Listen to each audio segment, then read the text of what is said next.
Razgovarajmo o tome što 8 sati provedenih pred ekranom čini vašim očima. Danas ćemo proći kroz ono što se događa iz sata u sat, ne samo vašim očima, nego i mozgu. Mrežnica oka zapravo je moždano tkivo koje se proteže izvan lubanje.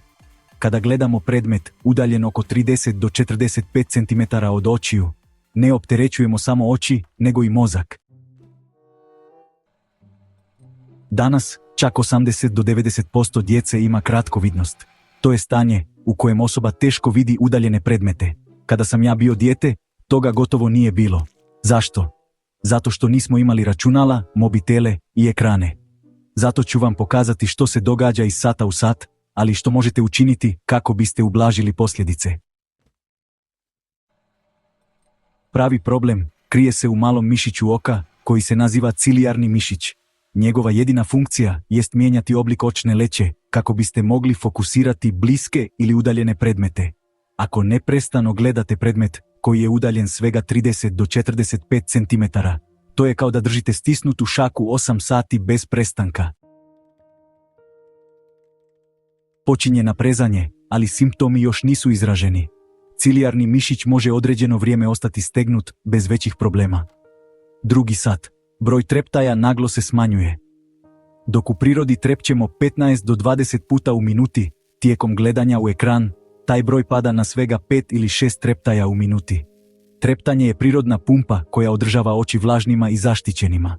Zbog manjeg broja treptaja mogu se pojaviti peckanje i osjećaj suhoće.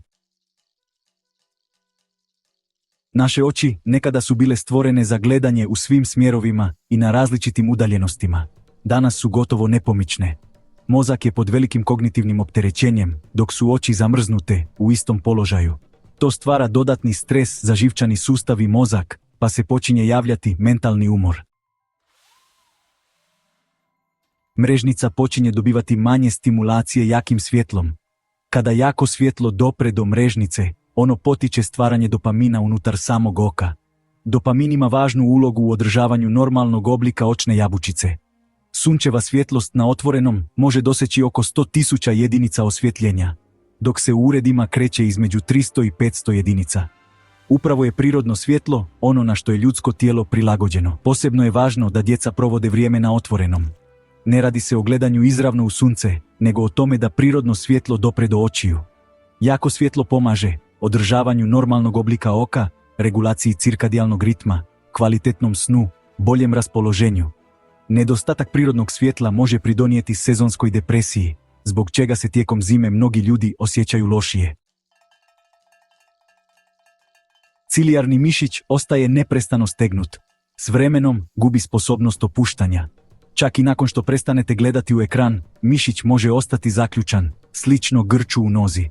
Zbog toga mnogi ljudi primjećuju da im treba sve više vremena da ponovno fokusiraju udaljene predmete, te počinju osjećati potrebu za naočalama. 6. sat. Dugotrajno sjedenje ispred računala uz nepromjenjiv položaj glave i očiju može izazvati osjećaj vrtoglavice, dezorijentiranosti i mentalne iscrpljenosti. Počinje sužavanje perifernog vida. U prirodi koristimo gotovo 180 stupnjeva vidnog polja, ali tijekom gledanja u ekran fokus se sužava na otprilike 30 stupnjeva. S vremenom se osjećaj perifernog vida sve više smanjuje. 8. sat. Počinju promjene povezane s razvojem kratkovidnosti. U tom stanju osoba sve slabije vidi udaljene predmete. Istraživanja na djeci pokazala su da dodatnih 80 minuta dnevno provedenih na otvorenom može značajno smanjiti pojavu kratkovidnosti. Mnogi ljudi poznaju pravilo 20-20-20, prema kojem svakih 20 minuta treba pogledati predmet udaljen oko 6 metara tijekom 20 sekundi. Iako je to korisna navika, za većinu ljudi ona nije dovoljna. Ako možete napraviti samo jednu stvar, neka to bude sljedeće. Svaki dan provedite najmanje 20 minuta u prirodi. Ostavite mobitel kod kuće i pustite da vam pogled prirodno luta. Nemojte se fokusirati ni na što posebno. Hodajte po travi ili neravnom terenu. To djeluje vrlo opuštajuće.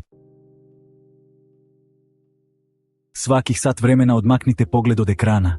Pogledajte kroz prozor prema nebu ili u neki udaljeni predmet 2 do 3 minute. Time se oči mogu potpuno opustiti, a istovremeno dobivaju potrebnu količinu prirodnog svjetla. Trepnite 10 puta polako i namjerno. To pomaže prirodnom vlaženju očiju.